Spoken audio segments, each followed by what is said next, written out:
Hey guys, my name is Eric. Today I'll be presenting a worked out Lagrange multiplier problem from the textbook, specifically question number 3 from chapter 1310. The instructions for this set of problems were to use the method of Lagrange multipliers to find the maximum and minimum values of the function subject to the given constraint. For question number 3, the objective function was f of xy is equal to x squared plus y squared plus 2x minus 2y plus 1, and the constraint function was g of xy is equal to x squared plus y squared is equal to 2. The gradients of the function, or the gradients for these functions, are shown. Now remember that these two gradient vectors are parallel, meaning one is a scalar multiple of the other. We can see that in this equation right here. The gradient of f of xy is equal to lambda times the gradient of g of xy. I've set our two gradients equal to each other and multiplied in lambda, which represents our scalar value. Next, I set the individual components equal to one another, creating a system of equations. Working through the equations, I couldn't get anything nice to substitute in, but I was able to see that x is equal to negative y, or y is equal to negative x. We can now use this new equality and substitute into our constraint. After plugging into our constraint and solving for x, we can take these two values for x and plug them into an earlier equation we found, the y is equal to negative x. We've now found our Lagrange points of negative 1, 1, and 1, negative 1.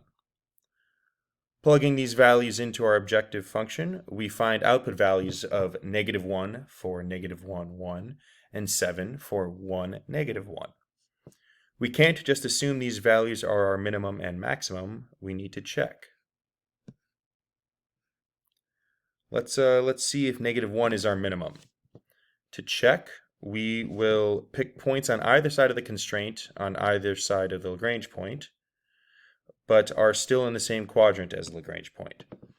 X is equal to negative 1, so let's pick negative 0.8 and negative 1.2 to check. If x is equal to negative 0.8, y is equal to positive or negative 1.16619. We can ignore the negative value as it's not in the same quadrant. For the point negative 0.8, 1.16619, we get a value of approximately negative 0.93238, which is greater than negative 1, so it checks out. Now let's see about the other side of the Lagrange point. If x is equal to negative 1.2, y is equal to positive or negative 0.74833.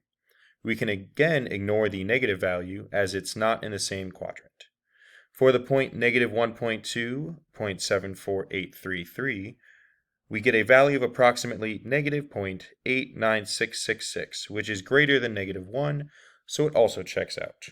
Since values on either side of our Lagrange point are greater, we see that f has a relative minimum of negative 1 at 1. Of negative 1 at negative 1, 1, subject to the given constraint. It's important to note the bit about the constraint as the statement isn't true without it. Now let's check to see if 7 is our maximum. To check, we'll again pick points on the constraint on either side of the Lagrange point and still in the same quadrant. X is equal to 1, so let's use 0.8 and 1.2. If x is equal to 0.8, y is equal to positive or negative 1.16619. We can again ignore the positive value as it is not in the same quadrant. For the input point of 0.8, negative 1.16619, we get a value of approximately 6.93238, which is less than 7, so that checks out.